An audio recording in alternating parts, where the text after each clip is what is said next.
I suppose I got the name ice bear and polar bear from the swims which I've been doing up in the Arctic.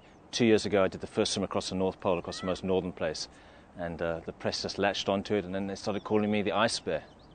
Well, initially when I started swimming I was trying to become the first person to swim around famous landmarks. So I was the first person to swim around the Cape of Good Hope in Africa, around Cape Agulhas, around North Cape.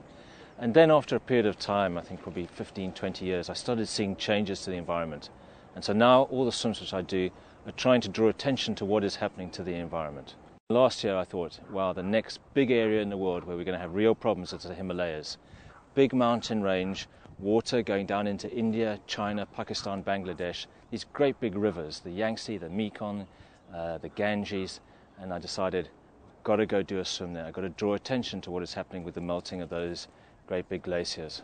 We've got 1 billion people, over 1 billion people in fact, who rely on the water from the Himalayas. I go around to world leaders and I ask them to be courageous. And if I'm asking them to be courageous, I myself must be courageous. And swimming in a wetsuit or a dry suit is for sissies. It's really that simple.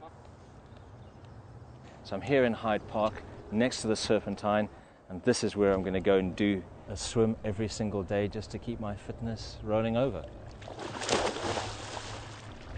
This swim is very different to the swims I've done before. Not only is it at altitude, the highest any human has ever swum, at 5,300 meters, it's also cold. The water will be about 1 degree, which, just put in perspective, is about 4 or 5 degrees colder than the water in which the passengers of the Titanic fell. My message is to go around, get world leaders to ensure that when they meet at the end of the year in Mexico, to cut a deal which is fair and ambitious and is not the catastrophe which happened in Copenhagen at the end of last year.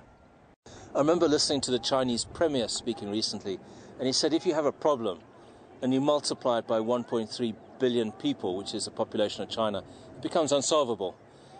And equally, if you take a problem and you divide it by 1.3, it becomes solvable. And I think that's a very, very good analogy for climate change. You get so many people who say, oh, what difference will it make if I, make small changes? But multiplied over the 6.8 billion people of this earth, it makes a significant difference. And so if all of us just do small things, then we really can protect this earth. It's an incredibly beautiful place. I want my children and my grandchildren to live and to be able to see polar bears and tigers and elephants and to live in a safe and secure and, most importantly, a sustainable world.